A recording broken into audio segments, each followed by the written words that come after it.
quick question. How many of you, hands, how many of you were not here last night? Not here last night. Wow, that's awesome. Good. All right. Well, I sincerely appreciate your presence, and of course, I am so grateful to Father Ripperger for his presence, for him blessing us with his wisdom. This topic can be a bit challenging, right? But as he is so beautifully explained to us and will continue to explain to us, this is real. This is reality. This is not the boogeyman. This is not stuff that we should be afraid of either, right? And so Father is so graciously helping us to learn what the battle is, what the battlefield is, and what the tools are and the weapons are so that we can fight the battle. So I've given Father's bio, as it were, a couple of times, but in a nutshell, he's just a renowned theologian, philosopher, author, exorcist, obviously, trainer of exorcists, and so we're just so fortunate to have him with us for these 3 days, and I'm fortunate to consider him my mentor and my friend. So with that, please welcome Father.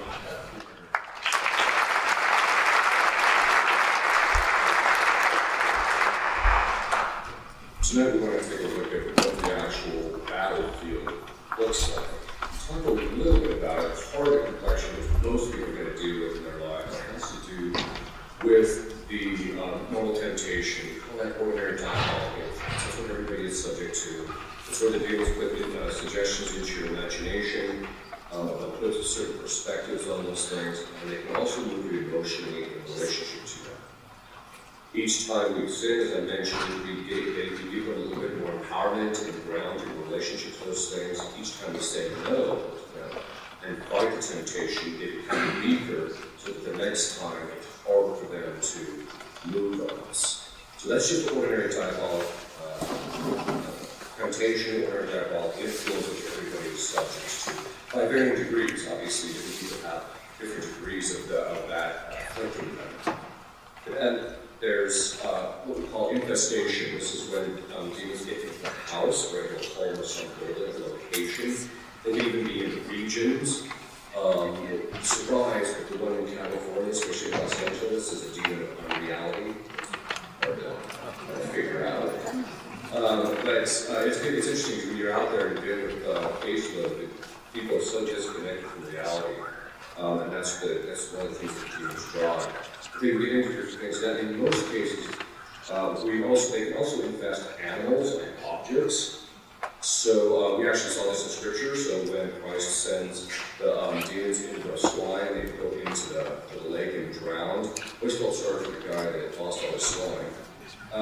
Because it's in the thousands, right? That's what we were talking about. Must have been quite the sight afterward. But anyway, so they can infest animals and things of this sort. They can attack animals as well, so we think I have the demons are actually killing the animals on these people's farm. They wiped out 50 animals in the course of a year. They would walk out on the porch and literally their dog would be being choked to death. This is not too common, obviously.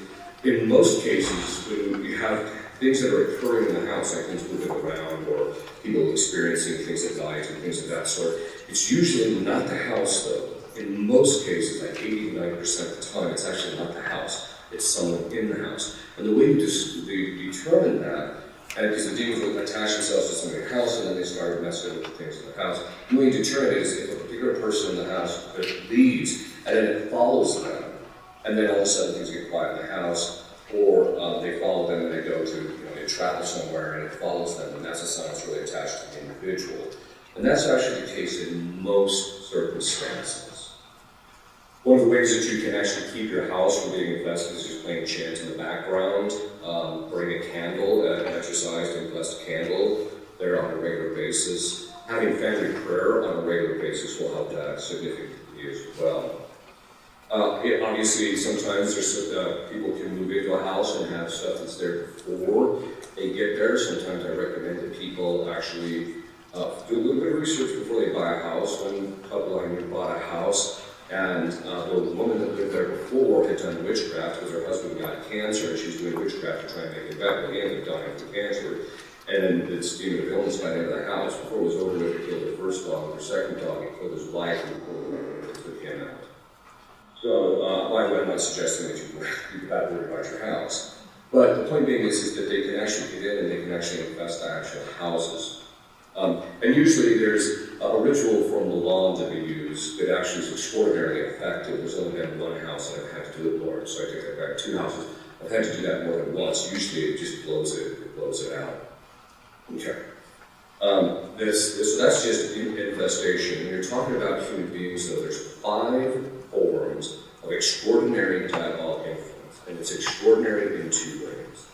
The first is that it's above and beyond what most people are going to experience. It's way, and we're talking about stuff that's much more intense and much more difficult to deal with. Then the second reason it's extraordinary is because it's rare. Although we'll talk about this when we get to diabolic oppression and obsession. It's becoming more common, much more common than they used to be in the past. But as far as possession, for example, which is one of them, statistically, exorcists have not really noticed that much of an increase.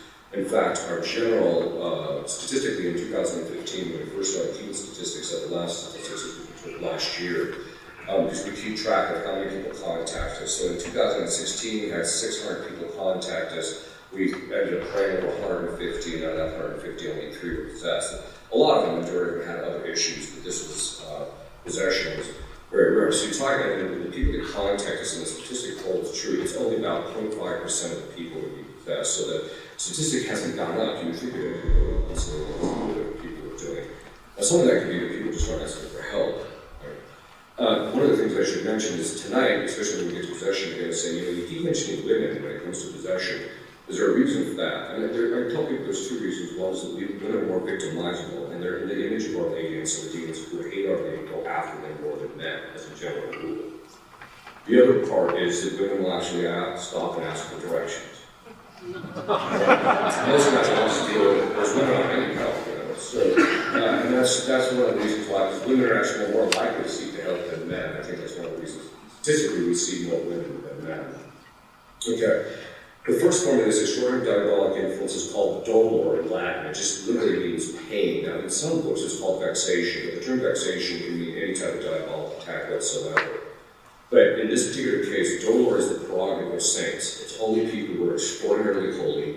It's usually never accompanies anybody unless they've reached the 4th or entering into the 5th level of prayer, which is mystical contemplation. So there's touches where they're starting to have mystical contemplation, things of that sort. That's the minimum. This is something, as I mentioned, is the prerogative of saints. And so, and this basically also means physically accosting the person. Like in the case of Padre Pio, Satan actually beat him several times. He drug him around the room, pulled his shirt off, did all sorts of things in relationship to it. St. John Vianney experienced the same kind of thing. Paul of the Cross experienced it. So there were several saints that actually experienced these kind of things. And actually to say there's nothing they can do about it other than endure it. And people say, well, why does God actually allow that? There's 2 reasons. One is the person goes through further sanctification by building confidence in God. And that's going to be a refrain you're going to keep hearing from me. Confidence in God is one of the most powerful protections that you can have against diabolic influence. Even when you're attacked, we'll see this when we get to diabolic obsession. Even when you're attacked, if you make an act of confidence in God, you do it consistently, a lot of times I'll just blow it out. And it makes, because God has, as I mentioned before, all the demons, they can't do anything, literally nothing, unless God allows them to do it. They're on a very short leash.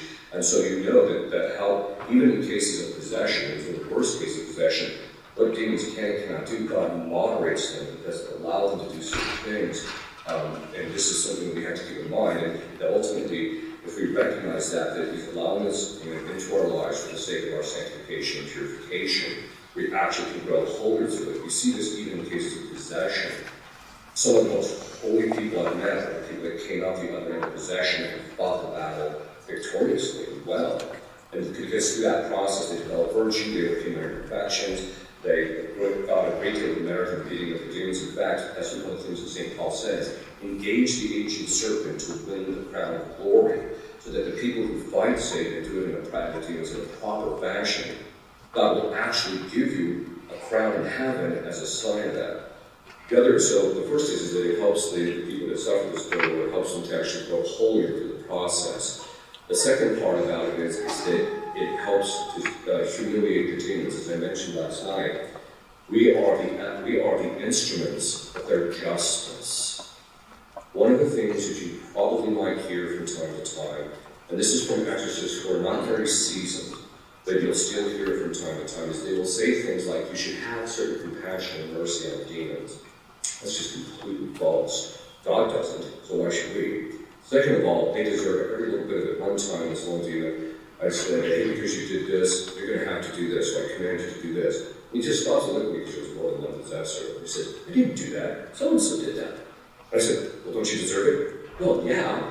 Well, then do it, right? So they know, in fact, they'll readily admit that the brutal beating that they get during sessions, all the punishment that God meets out of them, is not proportionate to how evil they really are.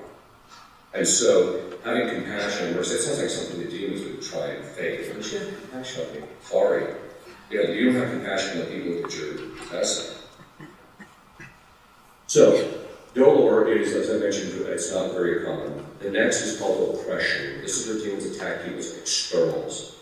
And by externals, we mean things such as their health, their finances, their job situation, any kind of relationships that they might have, for example, within their families, among the children, among the spouses, and they can attack any of those. They can actually even destroy people's property and things of this sort.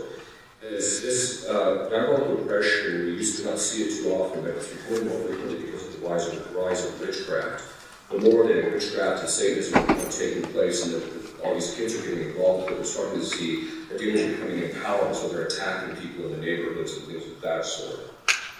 To give you an idea of how this, that your health, now, let me be clear, not all health issues are diabolically caused. In fact, the majority are not. So if you have a health issue, I tell people to go to a doctor. That should be your first thing that you should do. But there are certain kinds of health issues that are just simply not connected to an authentic issue in relationship to the person's health. It's actually diabolic. So in Memphis, these people have this idea that I have the gift of healing. I got nothing of the sort. In fact, people tell me, well, you're an exorcist. What charismatic grace do you got? I tell them, nothing. Nothing. Literally nothing. I've walked in, people say, aren't you sensitive to stuff? No, I've walked into fully infested houses like seems fine to me. And then later I do the prayers and then stuff starts happening, right? I tell people I'm a grinder, right? So I have to do the prayers for a while and grind it out before the demons really start doing too much. Okay. And quite frankly, I'm kind of glad I don't have a charismatic grace. Because frankly, I think it helps me to be a little bit more objective. As I mentioned last night, demons will have objective criteria, not the subjective. In fact, one of the things that's very dangerous in relationship to charismatic graces is that demons can mimic all the charismatic graces. They can actually give people a form of gift of tongues. And they can also move our emotions and things like that and give us impressions. And so as a result, we'll actually have people who think that they're experiencing something and they think it's from God. Well, it was pleasant, it was good. So demons can actually make you feel loved. The worst case of possession I ever had, the woman could not give up her attachment to the demon because he made her feel complete, she said. So this doesn't, they can make you feel any way that you can have any kind of emotions or feelings. They give you all sorts of impressions. They can even cause magical visions where you actually think you see stuff. This is one of the reasons why, even in case of possession, especially when you get towards the end of stage 5, which I'll talk a little bit about later, the demons can actually mimic visions. So a lot of times people have authentic visions of saints or Lord or Lady, what have you, but you have to tell them to ignore it because you don't know ultimately the source. Which always makes me nervous when people come up to me. I've had this happen to me a few times at watch, but I've seen a Lord or Lady. I'm like, you tell. Okay. Which, by the way, doesn't mean that some people haven't. I'm just saying. So, with oppression and relationship, so these people in Memphis think I have this gift of healing, which I don't. So they brought me this guy that had 4th stage pancreatic cancer. And they said, would you pray for him? I said, yeah, but I don't have any gift of healing. I said, but I'll do some minor exorcisms over him. And that's what I did. I did the minor exorcism of Leo XIII over him. And then a week later, he was cancer-free. A year later, he came and he had some other weird illness, so I did it again. And then that cleared up. At that point, I said, you're being cursed or you're under a curse, you need to get that addressed. So they found out that curse is an address it, because that's why this stuff keeps reoccurring. but they can actually affect people's health, and gravely so, right? And one of the signs is, again, is you'll take medicines or do certain things, and it doesn't seem to be improving a lot. They can actually affect, because they can affect people's perceptions. Remember, they put an image and imagination with the cogitative powers, that ability to make associations, disassociations. They can put a perspective in relationship to your spouse, what have you.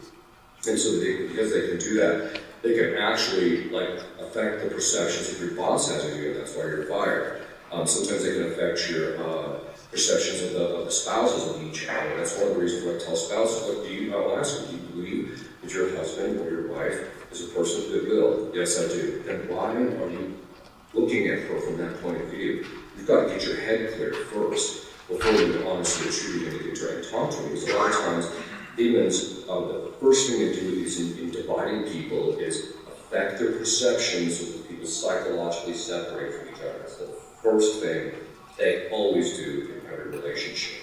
So that's how they try and drive the wedge, by affecting their perceptions. So, and this is something that you have to just keep in mind. Sometimes people, too, as I mentioned, they can cause a lot of damage or cause accidents and things of this sort.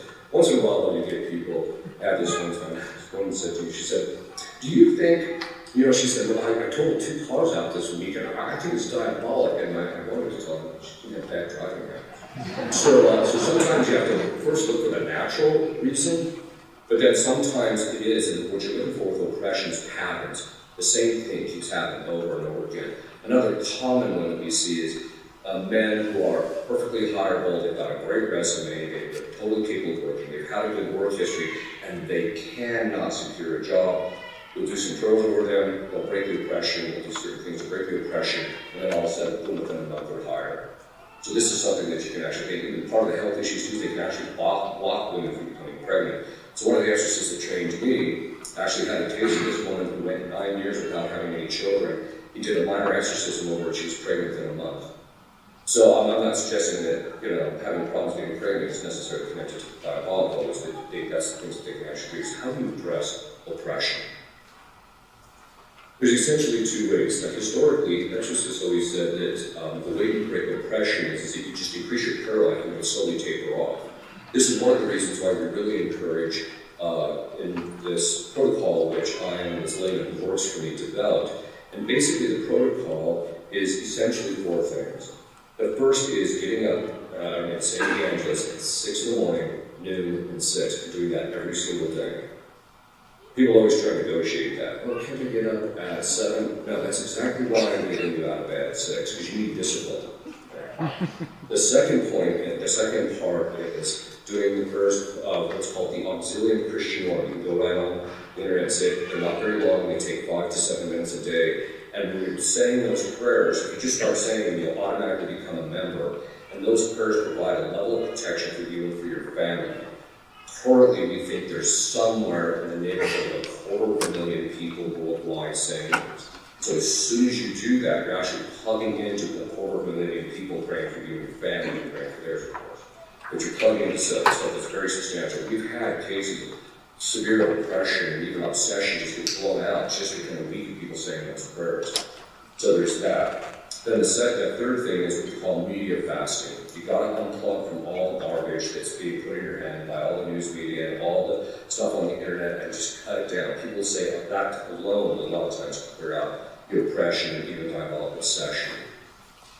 And then the last one, of course, is just making sure you stay out of mortal sin and receive the sacraments. Okay, so that's basically the easy way, or that's the way that you can actually address diabolical oppression in your real life without having to see a priest or even an exorcist. However, because there had never been any exorcist that had said this is a silver bullet in relationship to diabolical oppression, I had this case of possession, and at one point the demon said, you're not going to break the possession until you break the obsession. So then I said, okay, we're just going to beat it out of him. And it was 3 of the most brutal days of session I've ever had with any demon, any level whatsoever. He did not want to give this information. But at a certain point, he finally had to give it up, and he said, look, it's like any other right. I'm like, yeah, so. He just looks at me like I'm an idiot, okay? I'm an idiot, I'm a humor idiot, right? Tell him what it is. So he says, you have rights over your property. And you have to reassert your rights over these things or over your externals and command us to leave, and we'll leave. Now, we naturally do this as human beings. Well, let's say for the sake of argument that I had a set of gnomes sitting out on my front lawn, right? And I particularly fond of these gnomes. I'm sitting out on my porch, and some guy comes up and he starts hauling my gnomes off, right? What's our first, the natural law, what we do, the first thing we do is, hey, those are my gnomes. So we assert our rights over the thing, and then we tell them, get off our property, right? So that's exactly what we do with demons, right? So we drafted a prayer, and it worked. We started doing saying the prayer, and it would stop. Then he would go to something else, and we'd do it for that, and it would stop. And it turned into one of these games of wobble, right? I could do this. And I got tired of that, so in one of the sessions, I just said, I'm sick of this. So I said, how do we get that to stop? And he said, this is how it works. As long as you retain the rights over your property, Christ will always allow us a certain amount of access to them. But if you consecrate them to Our Lady and give them entirely to her, it doesn't mean you're not the custodian of those things and continue using them, etc.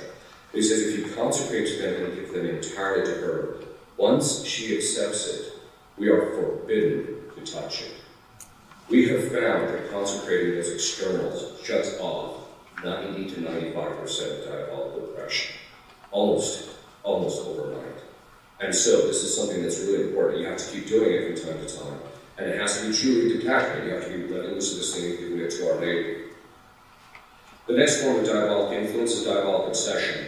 This is basically where they attack the person psychologically, but in a much more intense way than normal temptation. So they'll put things in the person's mind, and their force of putting it in the mind is so strong that the person can't think outside the box. If you can't get clarity about the subject, and then the demons do this thing called running commentary. So each time the person tries to look at it from a different point of view or try to get it out, they just add some other aspect of the commentary. And so as a result, the person has a hard time thinking outside the box. Some of it described as kind of like a tunnel vision.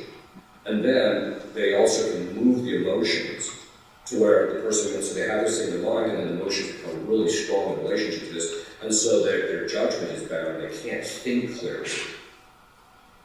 So this, one of the signs of diabolical oppression, or obsession, is the person will just get up in the morning and all of a sudden they're just angry, and that's why angry. I don't know, because it's not set off by any external stimulus, which is a psychological obsession.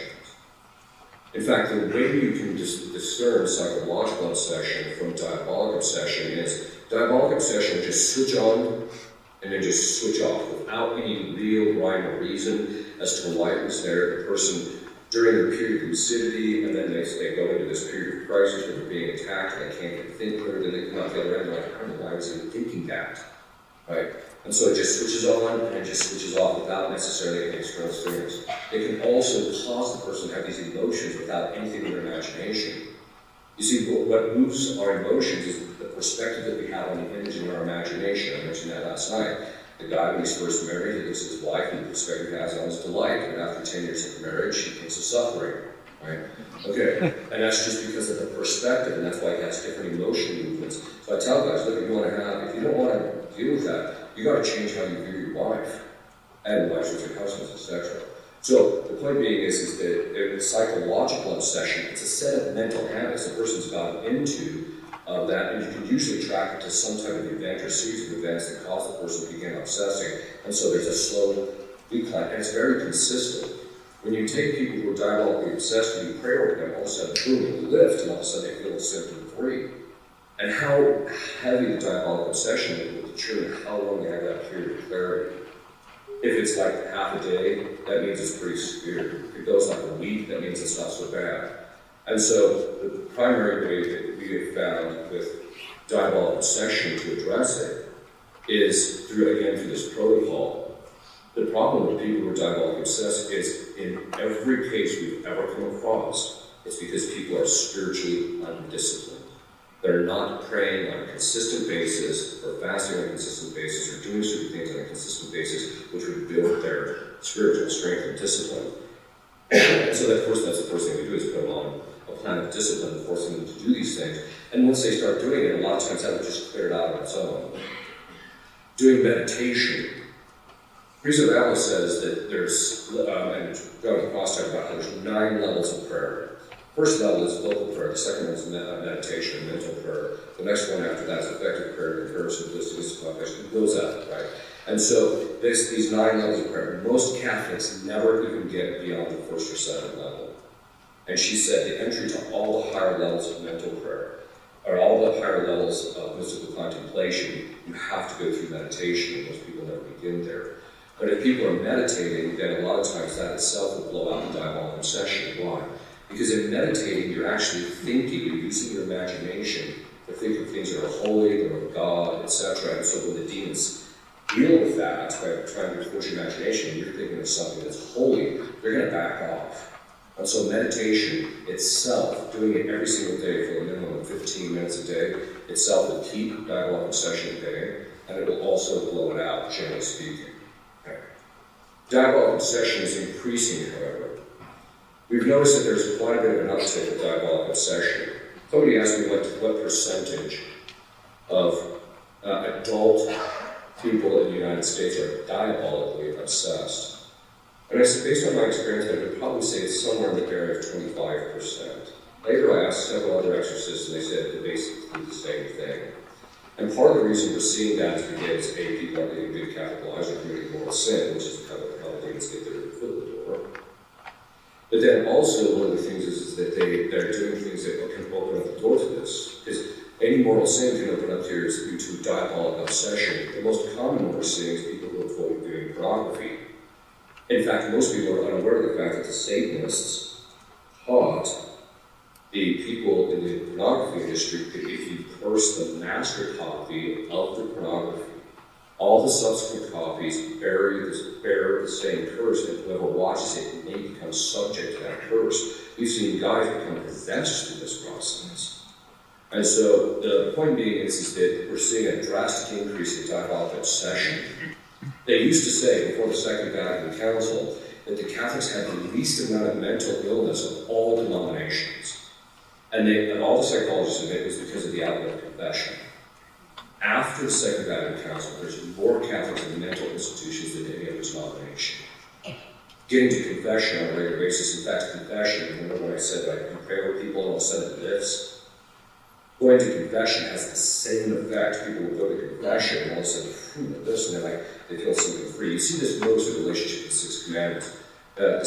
You see guys that struggle with chastity, right, and then they fall, and then they come to confession. They get absolution, and all of a sudden they feel something free for a little while, and then they kind of set back in again, and go through this pattern like this.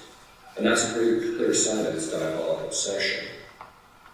So this is something that people really need to work on and do meditation if you want the reason then to start to scale the heights of perfection, because you can't do it without meditation. In fact, St. Thomas Aquinas says it's impossible to eradicate venial sin from your life and even imperfections without meditation. This is why a lot of Catholics that are leading decent lives get to the point where they're pretty much staying out of mortal sin, but they never fully conquer venial sin. Then the next is possession. And there's 2 kinds of possession, partial and full. Partial possession is when the demons possess part of the body. Full possession is when they have the whole of the body. They sometimes also make the distinction between partial and full when the person who's partially possessed will go through periods of lucidity where they're totally fine, they're functioning, they're normal, the demons are leaving them alone, and then they go through this period of crisis where the demons are attacking them, they might be manifesting through them, they might be doing certain things in order to take the person down and afflict the person. And then they'll go and they'll kind of switch off again, so it has some similarity to diabolic obsession. But they go through these periods of clarity. How long that period of clarity is determines how bad the possession is. So if it's a pretty long time, then it's probably not so bad.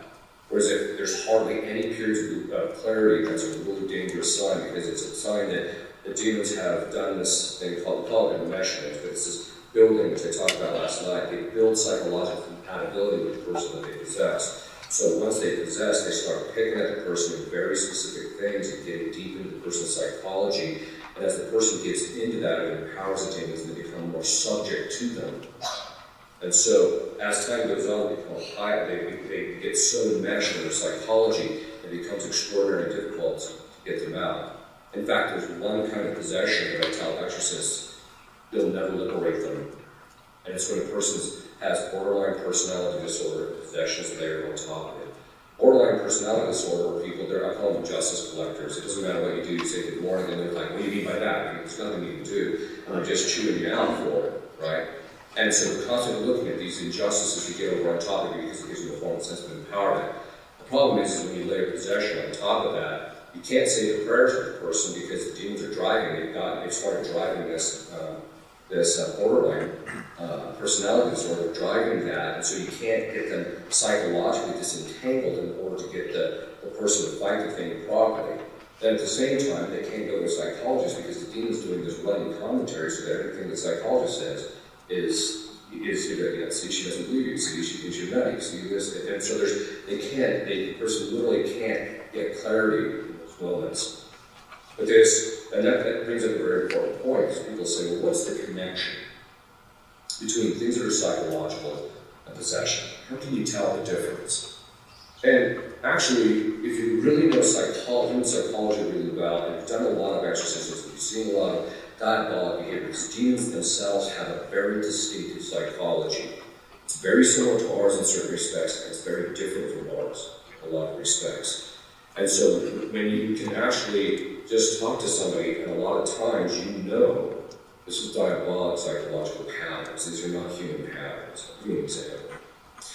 There's a case of this woman who was possessed, and the exorcist, they thought she was possessed, and so the bishop of the area asked me to take a look at it. I did the diagnostic, and I said, yes, it's possession, and the possession includes what we call a guardian spirit. That's where there's demons that are possessing the person, but then Satan assigns a guardian to the possession to keep angels and things away and other people that might get the person help. And I said, those kinds of cases drag out, and I just don't have time to do it because I'm working on all my other things. So I trained an exorcist for his diocese. He started the process, and I was visiting again at a certain point. He said, would you sit in on the case? So I'm sitting, and we go into the room where the woman is sitting there, and the exorcist starts talking to the woman, and she's just like, I don't want to do this, it's so painful, why do I have to keep doing this, why can't we just do it tomorrow? And so there's this evasion that's starting to go on. And because the exorcist is much taller than I am, which isn't too difficult, but he's much taller than I am, I just stood behind him. The bishop had given me the faculties for the case, so I started what's called chapter 2, which is the solemn exorcism of the old rite. I just stood behind him, and I started saying it so voce that she couldn't hear me. Then all of a sudden, he immediately manifested. And then, after the session, the husband comes up to me, because he had been dealing with this for years. And he said, you need to tell me, all these years, I haven't even been talking to my wife. I said, all of them. This is that their patterns, they can mimic psychological patterns of human beings, but they have very distinctive psychological patterns. And these patterns we call, they're part of what we call the secondary signs. So, for example, mendacity, I mentioned some of them, malice. There's a whole series of them that we have that you can just start looking at, and once you see it, realize there's the secondary signs, possession. But there's some people where the psychological patterns or the behavior that you'll see the person engaging in, the person's problems during the periods of clarity, they're totally normal, rational, fine, they can function perfectly fine. And so the problems that you see when a demon is manifesting is entirely diabolic, and there's no psychological aspect to it whatsoever. Then there's people whose problems are entirely psychological or psychiatric. So one time this mother brought me with her son, and she said, he's possessed. I said, well, why do you think he's possessed? Well, because he's hearing voices, which, by the way, you can hear voices with a variety of reasons. Especially one of them. There can be a whole different variety of reasons for it. And actually hearing voices, there's a level of diabolical pressure that is so high that the demons start talking to people even if they don't possess them. And so I turned to her and I just said, to hearing voices, what do they sound like? George Bush and Ronald Reagan. Okay. What are they telling you to vote Republican? I'm like, this is one of the few times I'm like, do I tell them to follow those voices? So I told the mother, I said, I want his entire medical history. So they sent it to me. As it turns out that he had drug-induced psychosis. He was smoking marijuana, and as a result of that, caused the psychosis. He was hearing voices. The problem is entirely, people's problems are entirely psychological and don't have anything to do with the dialogue. And once in a while we have a phrase, it's called LDBD, Little Demon Big Problem. And basically what that is it's people who, the demon just has to, and all of a sudden, boom, the person just blows up. And these are the people that the demons, the person's psychological pattern of the demon is so strong that the demon doesn't have to do hardly any work. In fact, a lot of times it doesn't even bother possessing them because why bother with all that energy when you can just get what you want anyway. Okay. So whenever we see people with a lot of drama, we have to kind of start sorting it out, because usually there's a heavy psychological component. But as I mentioned, the demons start picking at people, and so there's this enmeshment that begins to occur. And so about 80% of the cases, there's some degree of psychological compatibility or psychological issues that people have, in addition to things that are possessed, in addition to possession. The principal way that we would ultimately discern whether it's psychological or not is from what we call the preternatural signs. Now, the church says there are 3 preternatural signs. And by preternatural, we mean these are things that are above and beyond what any human being is capable of doing. And the first is speaking languages that the person's never studied or never heard or learned. So the first case of possession I had, when the demon manifested, he started speaking, it sounded quasi-Aramaic. We didn't quite know what it was, so we wrote it down phonetically. We took it to a philologist, and he looked at it and says, yeah, well, that's what we think that the Phoenicians spoken 3,500 years ago sounded like. This guy never finished high school. So a lot of times, too, the demons, God restricts them in which languages that they can actually speak with the exorcist. So I had one case where the demon was, he could only got permitted only to speak in Latin, which is kind of funny because he was pretty snooty about it, too. So if I would use the accusative case, when I should use the allelative, the declension in my grammar, he would act like he didn't have to pay attention to me. So then I would change it, and then he would obey. I'm like, hey, this guy's helping my Latin now. So, but this is something we never even studied Latin. And the case I'm working on right now, I've been out of the demon, what was the nature of this ritual? And she spoke a phrase in Russian, and she's never even studied Russian. So, and then we found out it was this specific and very precise phrase in relationship to a Russian ritual that had been done over 1,000 years ago to keep paganism and witchcraft in Russia, which is what actually Christianity was pagan witchcraft. They have been paralleling with that ever since. It's part of their culture. Okay. So this speaking languages that they've never heard. So this means, though, that it's a coherent language, but the person doesn't understand it. The difference between that and an authentic gift of tongues, there's 2 forms of authentic gift of tongues. The first is where a person speaks their language, and then other people hear theirs. We saw this with St. Peter. After Pentecost, he goes out, he speaks, and then all these other people hear their own languages as he's speaking his language. Then there's Philip. So Philip approaches the eunuch, and he's given infused knowledge of the eunuch's language, and so he actually can then converse with him in that language. So the person actually has a coherent language, and the speaker knows what they're saying. Whereas with when it's diabolic, the person who's possessed often does not know what's being said, but the language is coherent, and so you actually know that the demon is actually communicating with you. Okay, so that's the first. The second one is occult knowledge, and this is it's occult in the sense that there's no way this person can actually know this information. So, for example, all of a sudden they'll start talking about something that actually happened that day, and there's no way this person could know. So, for example, one time a bishop actually decided to sit in on a session, and at a certain point during the session, the demon manifested, starts going, and then finally looks over the bishop and recounted a venial sin he had committed that morning. Now, there's no way this person could have known that kind of specific information. But to the bishop's credit, the demon looked at it and said, your problem is, though, is you always repent as soon as you see it. So I think he's one of the few holy bishops out there. Okay. Then, so they have specifics, knowledge of things. There's no way they could know this information. And this is things that can happen at a distance, other particulars that there's no way they can know people's history. They can reveal crimes that people have committed.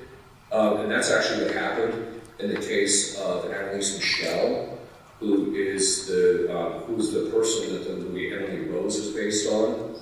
One of the reasons that she was an extraordinarily saintly woman, I'm not going to go into all of that, but she was an extraordinary, during her periods of lucidity, she would spend hours in front of the Blessed Sacrament praying for the clergy in Germany at the time, because this was in the early 70s and they're going completely off the rails. Even, kind of like we're seeing today. And what happened is during the session, the reason the bishops won't allow the canonization process to go forward is because if they do that, all the archives have to be opened up. And one of the things that the demons were doing was they were naming names of all who the evil bishops and cardinals and priests were in Germany. And so they're just like, yeah, I'm not going down that path. Okay.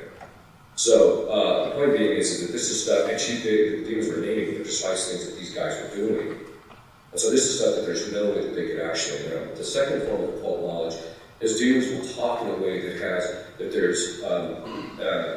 they speak in philosophical or theological language in such a way that there's no way this person could know that those kinds of discussions and distinctions. I tell people, look, every demon, Catholic, every demon, there's no Protestant demons. How do we know? Very simple. Every single demon that I've ever dealt with, and every other exorcist has ever dealt with, it's always some point of Catholic theology that they refuse to accept.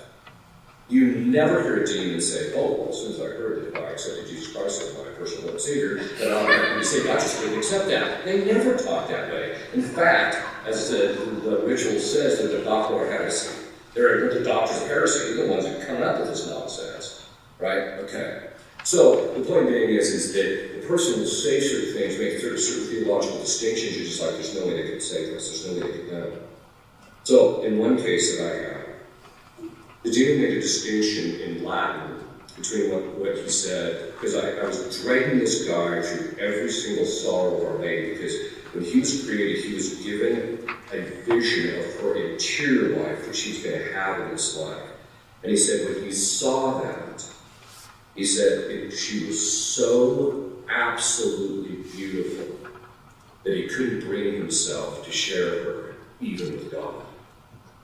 And so, that what he was seeing was her interior life as she had gone through all of her sorrows.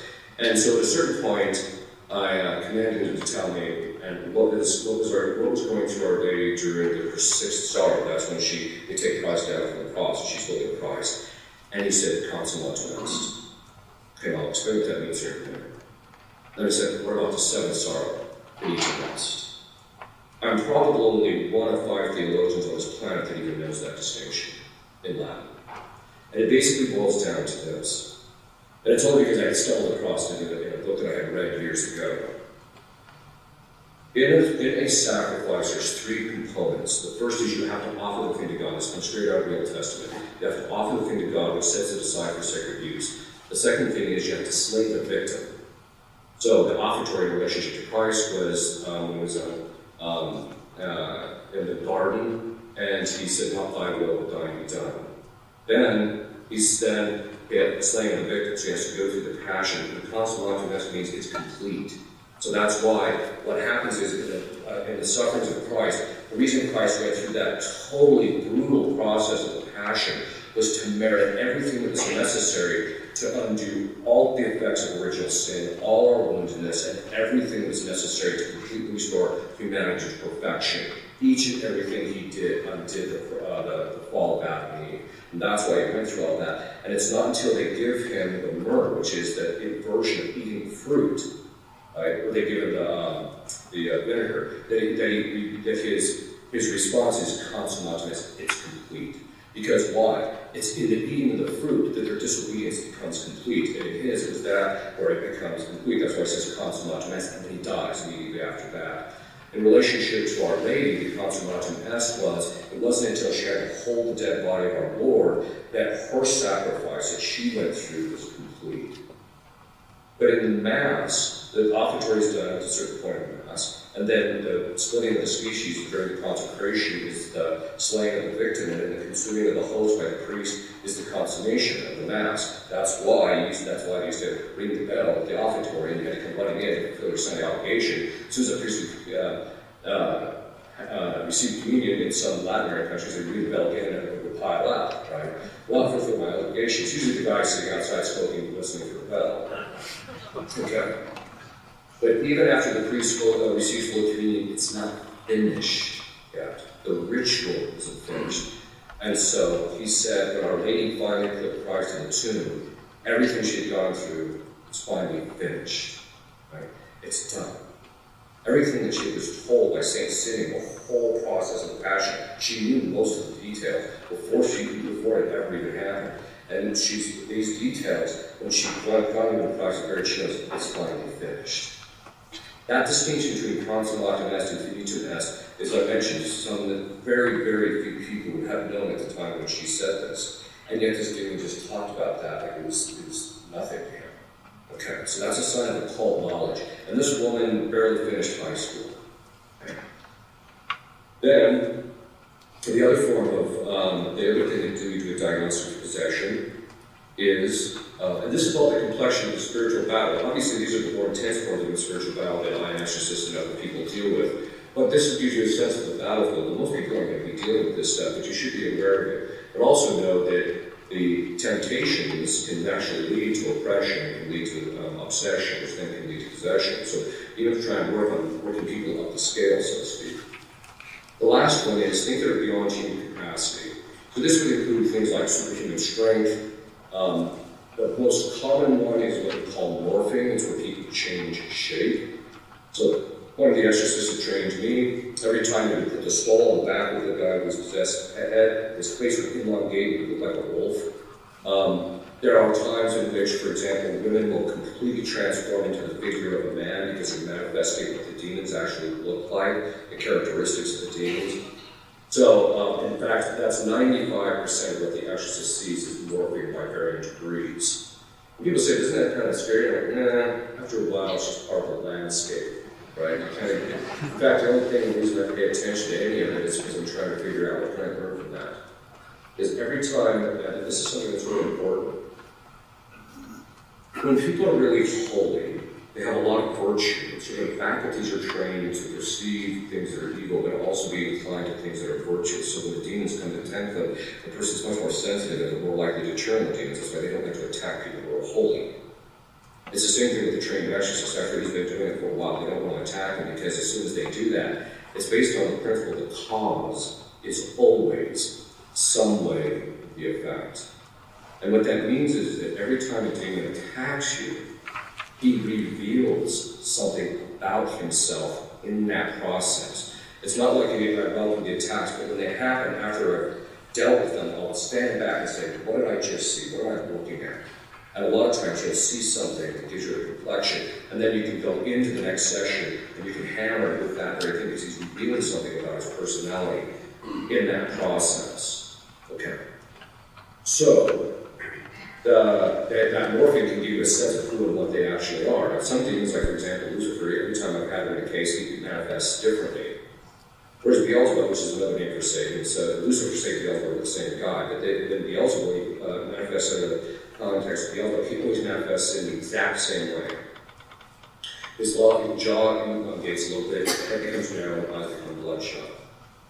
And so this is something you see consistently. And so sometimes you'll see it like, oh, there he is again, right? But it's one of those things that, again, people think that, being an exorcist must be really interesting. Actually, it's extraordinarily mundane.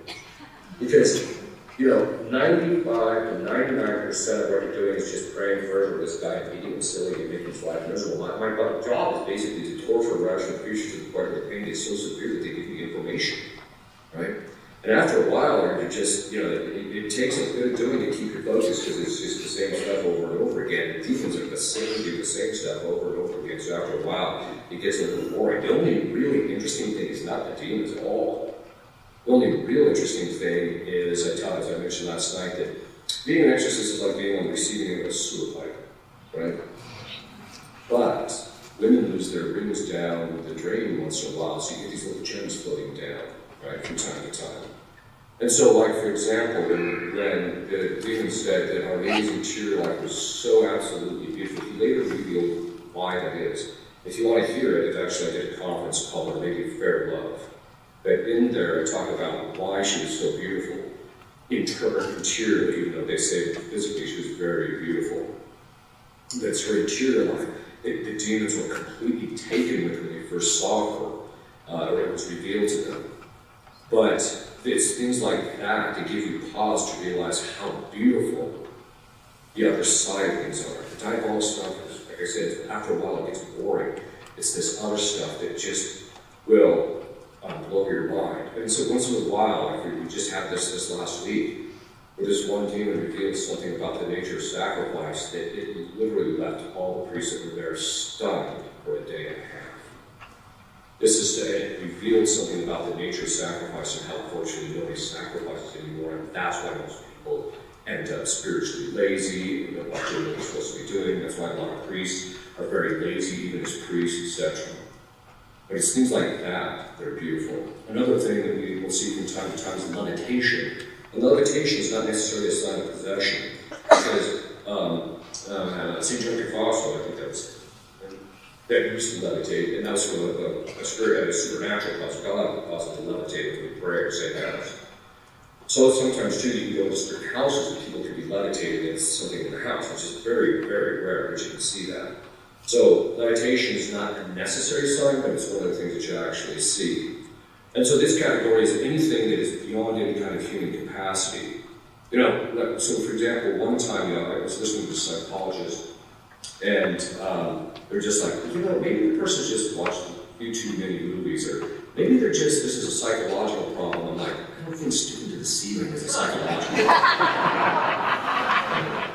So, and this is one of the things that, sometimes you scratch your head with these modern psychologists, and you're just like, really?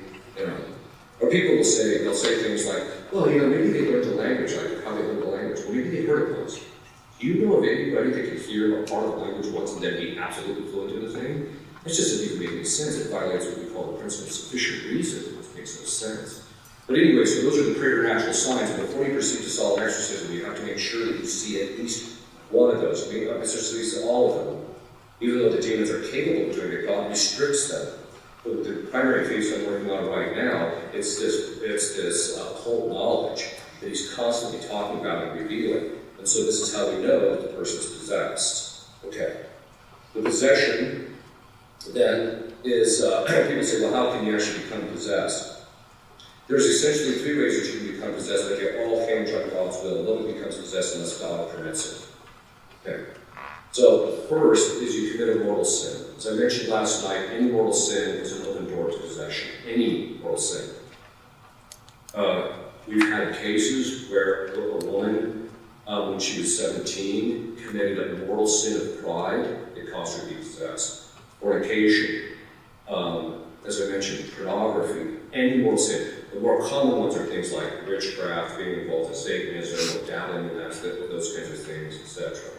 And so it's some mortal sin that the person does, and so at a certain point God will allow the demons into the life so that the person is as a form of correction.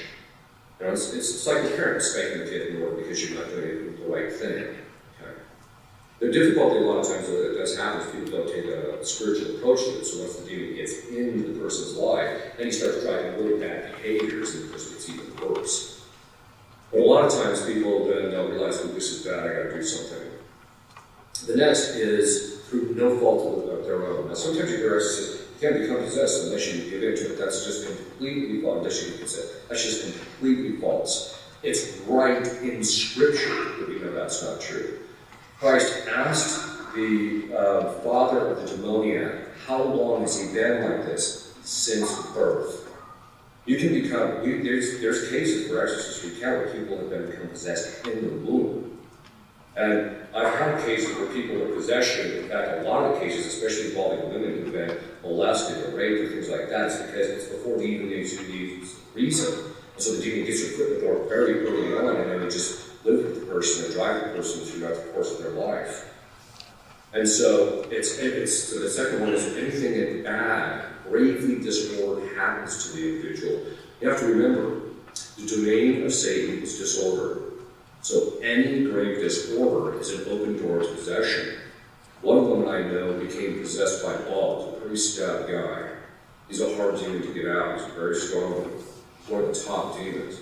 And he got in because her sister ran her over with a car. So you can get, and like I said, a lot of times, for example, you'll find, when women come to you, you find out that they're possessed, and then you ask them, because one of the things is that one of the ways you can do a diagnostic is part of a diagnostic. It doesn't tell you for certain, but you can ask, is there a part of your body that you've never injured for which you have chronic problems? And that's an indicator that that's the part of the body that the demon is possessing. And if a woman's been raped, or I should say, if she says, yeah, I've always had back problems, but I've never injured it, I'll just ask you a simple question. Do you feel like sometimes like there's a knife on the front end? And almost always will say yes, even though they've been raped. So there's certain things that you'll see correspond. Sometimes it doesn't make any sense whatsoever, like I'm possessing that part of it. But the point being is that it can be through no fault of their own. And then once the demon gets in, he starts driving things and getting them to try to commit moral sin, etc. But sometimes demons can get in and people can go almost their entire life leading good Catholic lives and just have other issues, and the demon's kind of still working on things in the background. Okay. The other part, that would also include like being cursed, someone can curse you, etc. And that's not too common, but we're starting to see again more of that because of the rise of witchcraft and Satanism. It's becoming more and more common. We're seeing that more in relationship to oppression, as I mentioned. We're seeing that more there than in possession. Though we do see it from time to time, people who have been cursed, and that's why they're possessed. The third is purely by the will of God alone. So let's go back to Emily Rose. So Emily Rose was actually possessed twice. The movie didn't get it right. The movie's based on a book. It's very accurate to the book, but the book isn't accurate. So, in point in fact, she never went off the meds. Right? So they say, oh, it was because of, no, actually, the reason that the priest was actually prosecuted, although they did give him time served, that part's accurate, was because of the fact that the demons were blocking her from being able to eat, and they thought they should have gotten her to the hospital sooner. That's the only reason he spent time in jail. But the first possession was caused because one of the women in her town cursed her. The second time, after that, then she was liberated. And then it was about 3 months later, Our Lady appeared to her and said, would you be willing to allow the possession again so that many would come to knowledge of these things, of the spiritual realities? And she said yes. And so she offered that the pain and suffering was going through an exorcism process is extraordinarily painful. And she offered that up for the clergy at the time, because as I mentioned, they were going completely off the rails. When people come to me, their problems are truly psychologically, but they want it to be possession, so I used to wave my wand and they get their, I call it the McDonald's approach, drive up, get their Big Mac, and go home. They think, the problems are psychological. If the priest just prays over me, then it'll be gone. Okay, going through an exorcism process is far more brutal and painful than just seeing a psychologist and looking at the problems. And this is something people have to kind of keep in mind. There's 6 stages of liberation in relationship to possession. The first is, so when somebody comes to me, it goes through, it can skip certain stages, sometimes it's very contracted, it doesn't go through all the stages, sometimes it goes through parts of the stages, etc. And each of the stages are also broken down into subsections. But we're not going to get into all of that. Okay. The first part is the discovery phase. And this is when you think, there's probably something diabolic or something beyond human. It's beyond something that's natural. So one of the cases of possession I had, the woman was doing yoga in her room, and the husband comes in and says, I don't know if I like you doing yoga. And all of a sudden, the lights in the house dim. She gets the Terminator eyes, and they come out, and out of her mouth comes, that's for you, in a male voice. And all of a sudden, lights come. Okay, we've discovered something. So this is usually it's not quite that dramatic. Usually you'll see a lot of the secondary signs of possession that are accompanying it, and so you start putting people on this protocol, which, as I mentioned before, we start putting on that starts clearing out a lot of this stuff. But the protocol is something that's very helpful. So then we start thinking, we start praying with the person, we start to see more of the secondary signs. And then they go through the second phase, which is called the obfuscation phase. This is where the demon tries to convince the person that, there's no demon here, you're just nutty, you just need to see another doctor, you need this medication, or maybe you need to go see another doctor. And so a lot of times people come to us and they've been every psychologist and every psychiatrist and every medical doctor in the area, and they're just like, we can't help you, right? And so a lot of times they'll have gone through all of that. So that's the obfuscation phase, but then as you're praying with the person, what will happen is you get to the point where you pray over them, and then the demon manifests in a prayer natural way. By prayer natural, I mean it doesn't look just malevolent, right? Because bad behavior can be a result of people's choices. We're talking, as I mentioned, levitation, a person changing shape, or him saying things, or speaking a language they don't know, etc. It's at that point that you enter into stage 3, which is called the battle phase. This constitutes the bulk of the exorcisms that you're going to do. And the battle phase is essentially to gain the following information that it's right in the ritual. You want to find out how many demons there are, what their names are, because the names can tell you an awful lot. If you get the names at the very beginning of the possession process, liberation process, it means it doesn't really mean a whole lot, but it can give you some information. If they hold out, don't give your name until at the end, it's usually a sign of departure. That means that's when they're going to leave. They're going to leave shortly after that. So you get you want to find out what their names are. So, and this is basically to make sure that you understand what's going on, and so that you can get rid of the demons, make sure that you've cleaned all the house up, and there's not some guy lingering around. And there's always some demon that's more talkative and blabs a lot, and you just isolate it from the other demons and beat it until he tells you everything. Okay. Then the third is, so the number of demons, what their names are, how did you get in?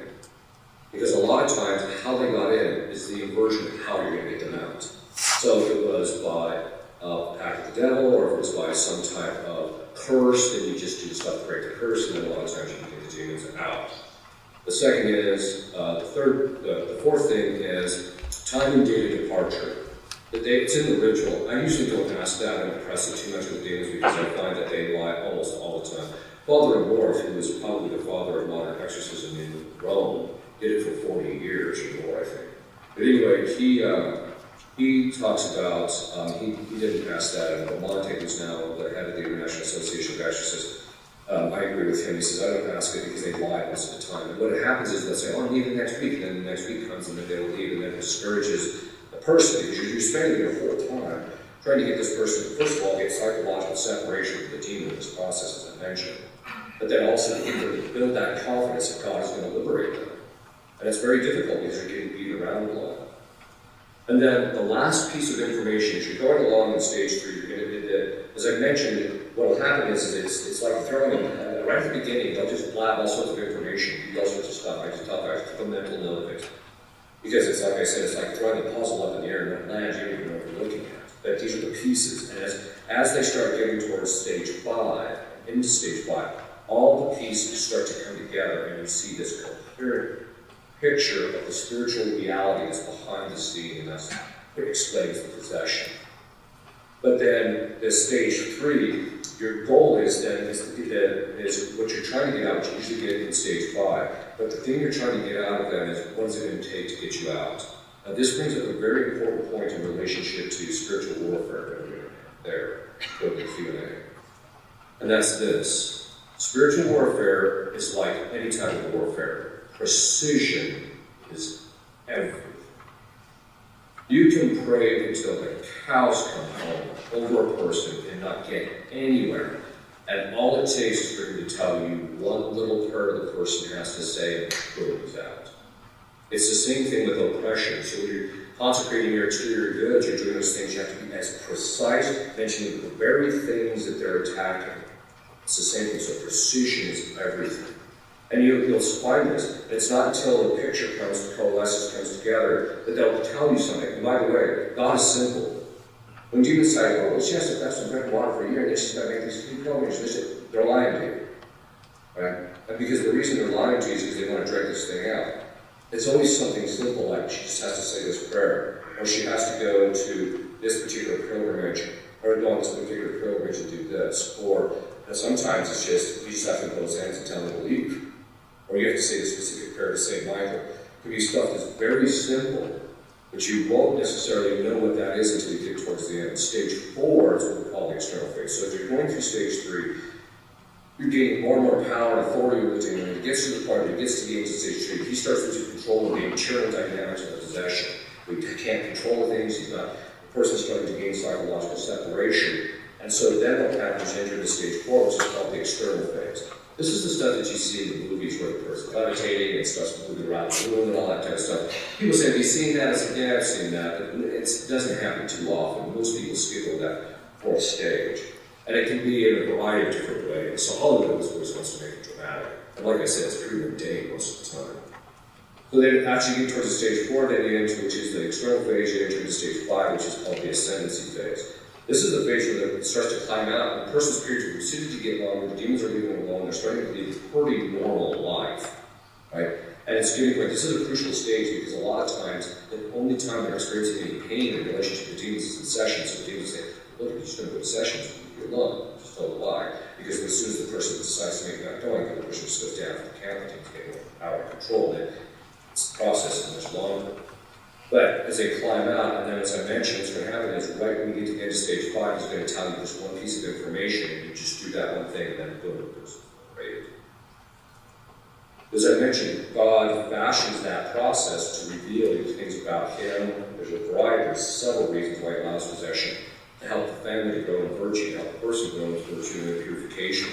To teach the exorcist things. We learn an awful lot from different cases. It can be a whole variety of different reasons. Sometimes it's actually to get people to make reparation for something in the region. There was a case of a nun who was possessed in the 1930s in Iowa, and it became known that the reason the possession occurred was because of the fact that they were having divorce occurring in the region, and God was offended by it. And so he wanted reparation to be made, and as soon as they did reparation for 30 hours, they started at 40 hours, they didn't get quite to 40 hours, she was liberated. So a lot of times there's a whole variety of different reasons for this. The thing to always remember, as I mentioned, they're on a short leash all the time. So who can possess? What they can and cannot do in possession, how they can manifest, the time and how long the manifestation can happen, what they can do during the manifestation, what part of the body they possess, what languages they can speak, what they can say and what they can't say, because sometimes they know the answer, but they can't give it to you because God won't permit them because they have to obey Him. So that tells you how short of a leash that they're actually on, and that's the thing that gives us a lot of hope. God has absolute control over these guys, even though we suffer from them and we see this, He lets them get involved in our lives, but it's ultimately for our betterment. And so tomorrow we're going to talk about how you're going to get this kind of under control. But the main thing is always having perfect confidence in God and in Our Lady. Because they can do it. Our Lady has perfect coercive power over demons. Perfect. Literally, when she shows up, it's over. Or the dynamics of possession case drastically shift. The demons will literally, when you start looking like, no, not her. And as soon as she shows up, boom, she doesn't have to say anything. People who have been liberated that I've worked with will have these visions. All of a sudden, Our Lady just shows up, they feel the demon getting ripped out, he goes down, the abyss opens up, he goes down, it closes, and just all demon disappears. It's literally all that has to happen. In one case, she actually said to the demon, it's time, and poof, out he came. Right? Otherwise, she just doesn't even have to say anything. That's why they fear her so much. Okay. We'll stop there and go to Q&A. All right, thank you, Father. I'm going to start with a question to lead it off. So you explained very beautifully and thoroughly what one might call sort of more the extraordinary aspects of Satan's activity. I wonder if you could just very briefly talk about the battlefield in the sense of really people's everyday lives and what kinds of things should we be aware of just in our day-to-day lives, in our families, our friends, our prayer life, just those kinds of battles that we might deal with. Yeah, I think the two primary things is just remember that you're subject to temptation, and not that every temptation is from the dialogues. I mentioned some can be from the flesh and the world. But you can also, one of the things that's kind of very helpful is there's a conference I did called Disappropriation. This is that conference that talks about how that if you're tempted, you can beat the demons up, and as I mentioned before, even if they didn't do it, they deserve the beating anyway. So, and that a lot of times can help. There's that. The other things I mentioned is the perspectives. In families, they're constantly working on people's perspectives of each other, or perceptions of each other. And you have to be aware of that and keep that in mind. The other thing is they're constantly attacking people's vocations. And by that I mean they're constantly trying to disrupt various aspects of marriage. The fidelity, the unity of the marriage, the exclusivity of the marriage, all that. They're constantly trying to attack those particular aspects of the marriage. They're also trying to, the goal is to get to the children, and so they'll attack those particular things within the family. I think a lot of times if people are just doing, which we'll talk about tomorrow, if they're doing some just basic things, they can keep a lot of that stuff at bay. I think a lot of it is just being aware of how this stuff works. The other part of it is too, is that I mentioned it that you can't just ignore when bullets are flying around. And so, dealing with demons is one of those things where, when you see them, you address it if it needs to be addressed, otherwise you ignore them. In fact, exorcists, it's kind of humorous. Exorcists, demons are so self-absorbed that during the session, sometimes exorcists will just stop and look away and it just irritates the demons. Even when they're getting a beating, they better get the beating and have the attention, then they have to ignore them. Right? It gives you that phrase, beat me, hit me, just don't ignore me. Right? But anyway, so this is one of those things. But just realize that when it arises, you address it in the way that's proportionate, the way that you actually address it, but then after that, you live your life.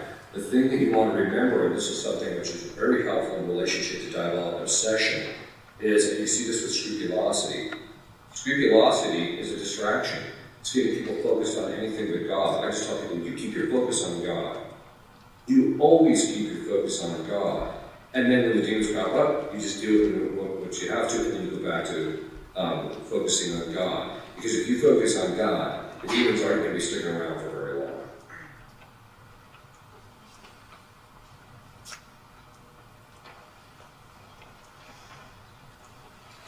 Father, do diabolicals enter an individual only to harm that individual or to recruit them to contaminate culture and other people in the environment? All of the above, obviously. I mean, they do it for a variety of different reasons.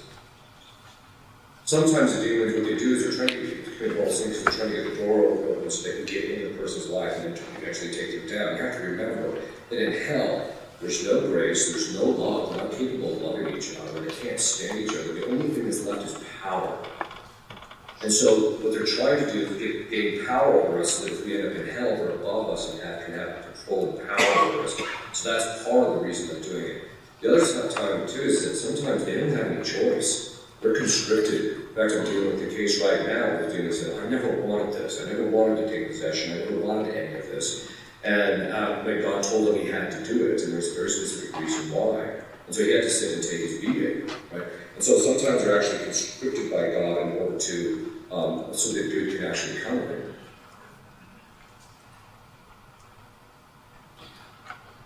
This kind of ties back to some of the stuff we talked about last night, but I was uncertain between the difference between imprecatory and deprecatory prayers of deliverance. Yes. And in particular, my youngest daughter is married in the church, but to kind of a marginal Catholic, I'll put it that way about him. Right. Can she say imprecatory prayers like the perimeter prayer in your book, Right. over herself and her kids? Can she say it over her husband Yeah. without violating authority? Yeah. And so on. I just wondered if you could clarify that. I'm going to go into that tomorrow night as part of the way to remain protected. If you stay within the authority structure, you're actually remain protected. But I'll just give you the short answer, which then tomorrow we'll fill it out a bit. Husbands can do it over their wives and their children because all authority comes from God. So it comes either from the natural law or the divine positive law. Divine positive law is what we learn from Scripture, tradition. And that primarily pertains to the authority of the Pope, the bishops, the priests, because that's the structure that we have as far as the authority structure on the divine positive law side. And the natural law side primarily comes from the family. So the father has authority over the children and over his wife. The wife has authority over the children. She doesn't have authority over her husband, but because of marriage, I'm going to talk about this a little bit tomorrow. Marriage, everyone's calling it a covenant, which it is. But a covenant is defined as a contract. So it's because of the fact that they've exchanged by rights. She has rights over his body, so she can command the demons to leave, so she can put victory prayers there. The children can do it. The children can't do it with their parents in the relationship to inventory prayers, which is the ability to command the demons to leave. They can't do that from the point of authority because of the fact that they don't have authority over their parents. However, we also notice that the ability to command demons to leave comes either from authority or from duty. So because of the obligations of the fourth commandment, siblings can command the demons to leave each other, and they can also command, you can also command them to leave yourself because you have authority over your body. But they can also do it in relationship to their parents because of the obligation in relationship to their parents. So they can use the imprecatory prayers and the command in form of binding prayers and deliverance prayers and things of that sort in relationship to their parents. This is a really important point because a lot of times people contact me and say, Father, my dad is dying, and he won't see it, he just won't see it. And I just tell him, start saying binding prayers against any demon keeping me from receiving the sacraments. Demons can, through affecting people emotionally, block them from receiving the sacraments. We call it fishing, which is basically, you consider the confession, as people outside, no one's going to confession, you say a binding prayer against anybody who's keeping people from coming to confession, and within a minute, it's like clockwork. Some guy goes, Father, I was going to go to confession today, but, right? And so this gives you an idea. But it's very important, so this is going to be something that can actually get the priest to the deathbed. Outside of that context, you have to use what's declaratory prayer, so that's where instead of commanding the demons to leave, you ask Christ or maybe you're some saint to drive the demons. So that's the short answer. Father, do sacramentals help, like scapulars, Yeah, that's tomorrow night too. That's right. So yeah, no, we're going to get into a lot of those and how they work. Different ones work in different ways. Father, I'm curious to know what your thoughts are about the Enneagram. Are you familiar with the Enneagram? And it's very controversial, and I just want to know what your thoughts are. Yeah, it's just controversial because people are ignorant of it. It's actually connected to the New Age movement. It's actually connected to Eastern mysticism. So I tell people to stay away from it. It's the same thing with yoga. I might as well just go out. There's a lot of people who do yoga. Right? I'm yeah, okay, here's the moral story. Let me ask you this. If someone said to me, because I'll tell them, well, you do realize that the positions and stretching motions in yoga are actual representation of Eastern deities who are demons. That's what it is. I'm just a messenger, don't kill the messenger. These are the experts in yoga, the top people worldwide say, this is the structure and nature of what yoga actually is.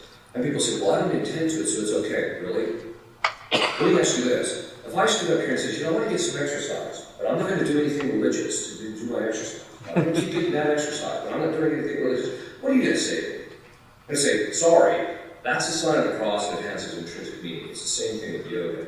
I've seen people become possessed from doing yoga, not even knowing that that's what actually is involved. So I tell people to stay away from it. It's the same thing with Enneagram. It's the same thing with a lot of the stuff that we're actually seeing. The previous comments that you were making prior to this last question, I wanted to know if the prayers that a mother could say or whatever could go across the states. Yeah. Wherever the prayer or ritual is done is distinct from where the effect takes place in the spiritual world. So that means that you can do the binding prayers or do certain things and pray for people at one location. In fact, actually occurs in another. By the way, that structure of things is what witches do all the time. They'll do a ritual in one place to affect people in a location. But they're just inverting that process. But we can do the same thing. We can be praying for people at a distance.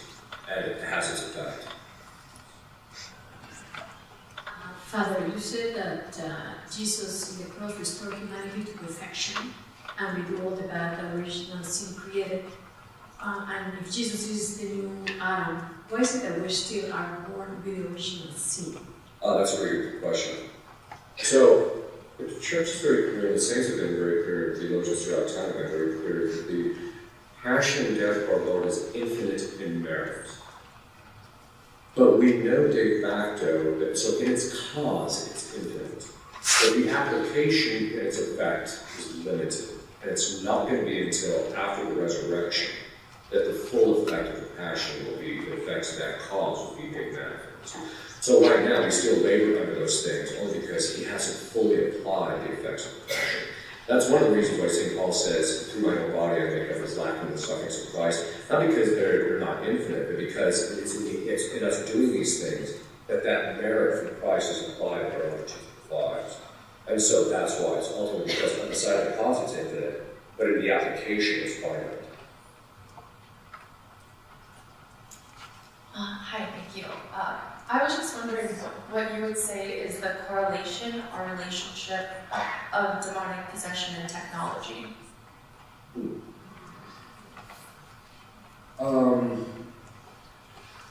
First of all, I am not a Luddite. I actually like technology. I'm a typical guy. I like gadgets. But technology is a good thing, but I subscribe to globalism. There's a philosopher named globalism. And he made the observation that technology is a good thing, and every time we use it, we get a little bit of a pleasure out of it. And as a result, it can become very moderate. It's used because of the pleasure. We actually know this through a lot of brain studies. So that, for example, every time you look at your cell phone, look to see if there is a message, and there's a message in it, right? So they actually know that these things are actually occurring. And so he says, if you're going to use technology, he says there's nothing wrong with it, it's actually a good thing, but you have to be able to do some forms of penance. Keep the sensor, keep this ordered ordained temperance at bay, basically. So technology is not a bad thing, but now what it's being used for is for a lot of evil. Statistically, I've read a number of different things, but statistically, they say that at any one given point in time in the United States, at the low point it's about 35%, at the high point it's 50% of the bandwidth on the internet is burned up by pornography. So technology is the gateway to a lot of people becoming diabolically influenced, not because the technology is evil in itself, because of the bad use of it. And so I think it's a good thing, but it's like anything else. I mean, if people don't have virtues who use it for the wrong ends and the wrong means. There is one thing that we've seen which is extraordinarily rare, and I'm not telling you should worry about this unless you have to have friends who are witches or something, but they found that they can curse a text before they send it, and the person who reads it, they can become subject to curse. So we're seeing that. That's very, very rare. It just doesn't seem to have that effect. So I don't think that there's necessarily that much of a connection to possession, other than the fact that people are using it to open up the door through the sin that leads to possession.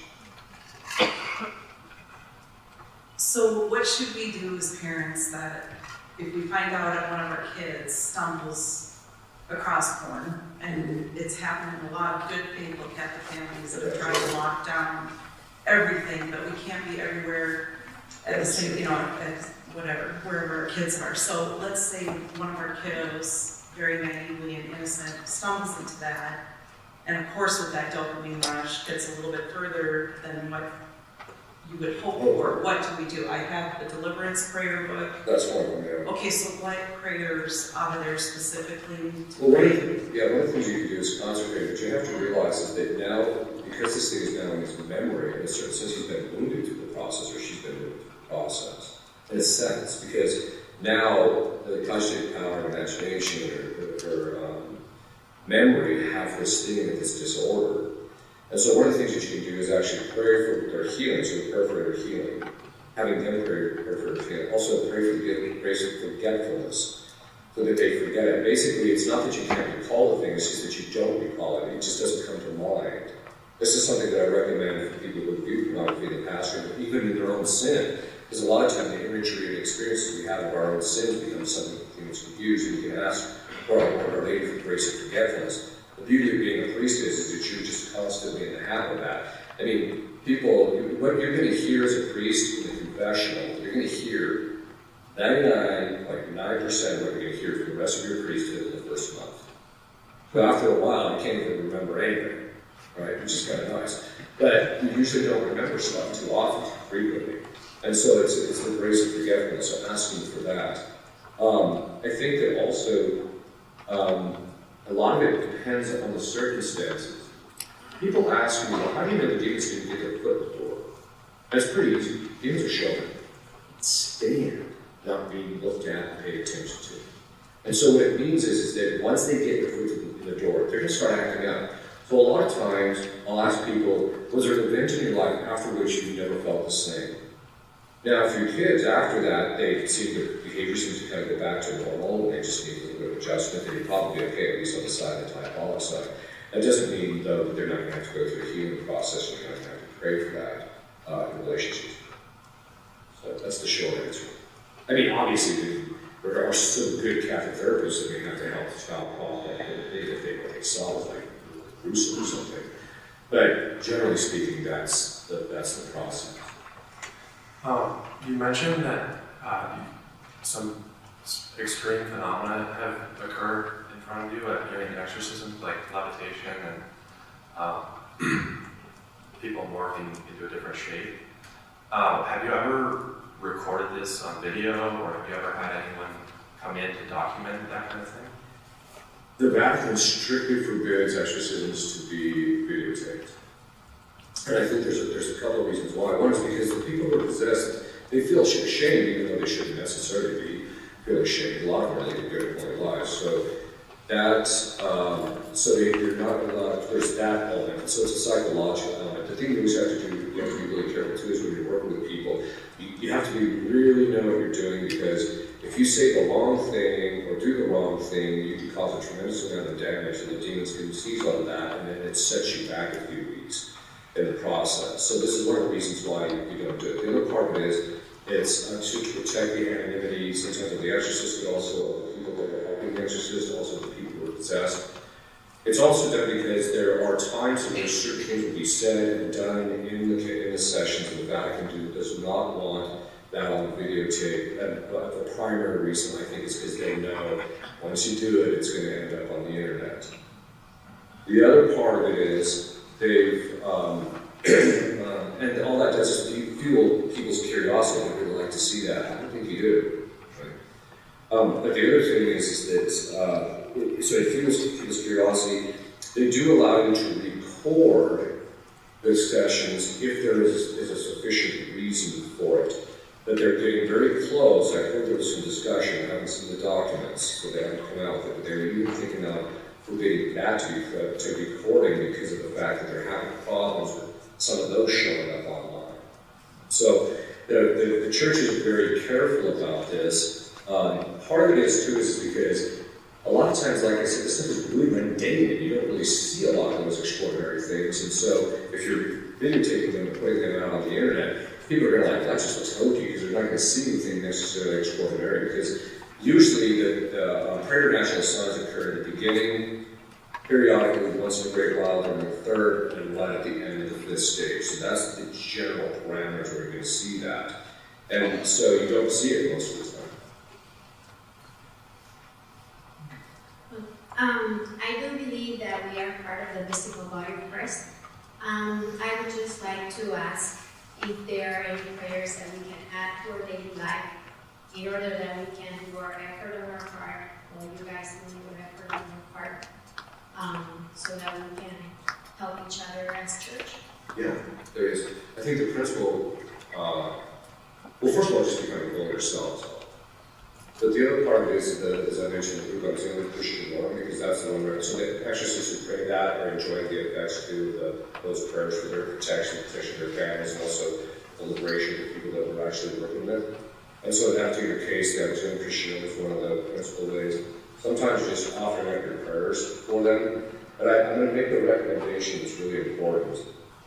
Don't pray for the people that I'm working with to get liberated directly. And the reason being is because you're likely to get retaliated against. Retaliation is a sign you're doing something that's probably a little over the top or not following the authority of God. The best thing to do is pray to our Lord and our Lady and ask them to liberate the person, to apply the effects of your prayers. And the way that works is demons they can't hear our thoughts unless we direct them to them. So as a result of that, what happens is that when you're directing your thoughts to our Lord or our Lady, they can't hear that. So when the effect occurs, they don't know what the cause is. So they're not going to retaliate against you. So there's a level of protection that you gain with that. All right. Good evening, Father. Could you speak to the dynamic or the interaction between our guardian angels and demons? Thank you. St. Thomas in his commentary on Peter Lombard's sentences talks about what he calls prelation. And prelation, you get the word prelate from it in English, but prelation is the authority that one individual has over another.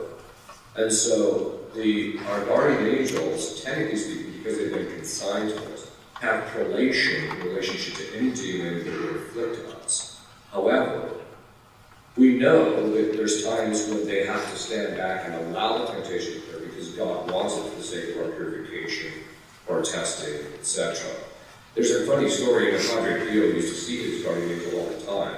And then one time Satan shows up and is beating him up, and his guardian angel is nowhere to be found, and so his guardian angel shows up, and so Padre Pio chooses guardian angel out. Right? So, but the point being is that the guardian angel in that moment is obedient to God. He said, no, I want this to happen for the sake of for this good to come about. And so they appear, the angels or guardian angels, they do actually help us in the way that we actually know that they're helping us as things are normal. Their goal is to get us to function as normally and as naturally as possible to follow God and His laws. Whereas demons are pulling us in the other direction. That's why it's easier for us to perceive that thing because it seems unnatural, the things that they do. Whereas our angels, when we're functioning well, that's a sign of our angel's doing his job.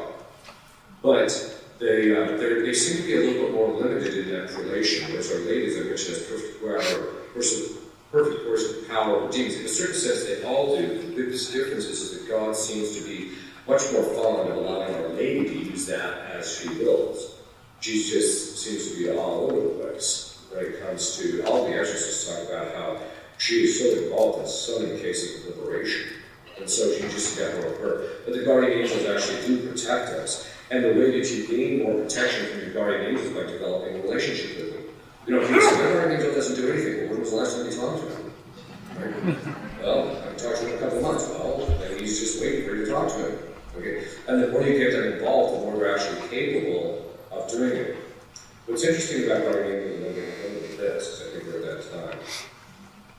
When a priest gets ordained, he gets another guardian angel. So you have the guardian angel with which you're born with, but then when you become a priest, you get another guardian angel. When you get married, if it's a valid sacrament of marriage, God assigns another angel for marriage. Right? So you have a guardian angel of the marriage and of the family.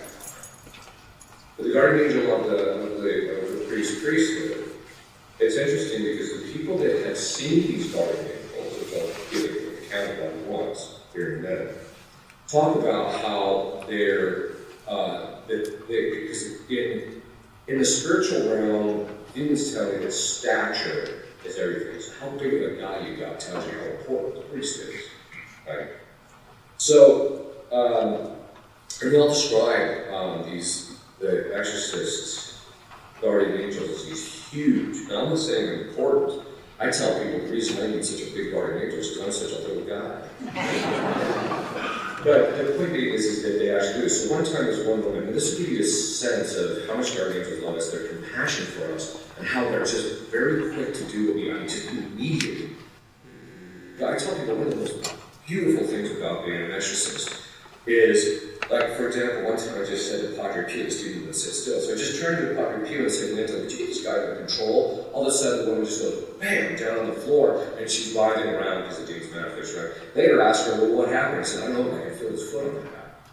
They're literally there, listening, and they'll execute it immediately if God allows them. So what happens is, I'm about to get on this airplane, and I'm literally standing in line about to get my thing, and this woman I'm working with calls, and she says, you know, I'm stuck and I can't move because the demon pinned her to the floor. And she hands the phone to our assistants that was sitting in the sessions, and they said, yeah, we came over and we can't even touch her, right?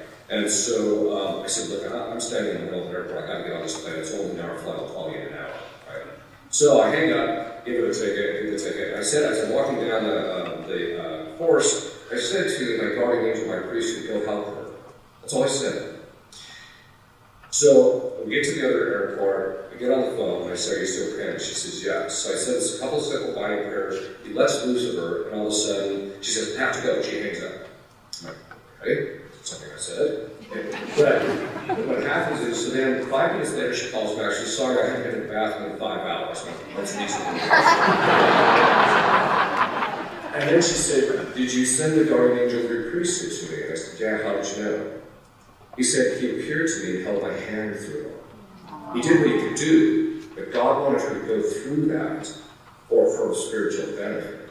And this gives you an idea that they're there listening immediately. One last one, which this one still flabbergasts me. No, I'm going to talk about it. Anyway. The point being is, it's even with God, you just ask God, just do this, and you see the immediate physical effects of your prayers. They are there, they're listening, they want to help. They're simply, God wants us to get them involved, but He wants us to do it by our choice. He's not just going to clean everything out. He wants us to ask Him to become part of life, and it's the same with the saints. Really important thing to always keep in mind. The more you pray, the more they are involved in your life. Okay. So with that, we want to once again thank Father Ripperger for his beautiful words tonight.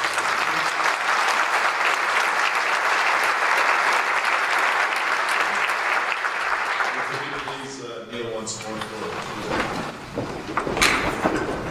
Benedictus Deus, Pax, Christi, Expedis, Super Bowl, Semper. Amen.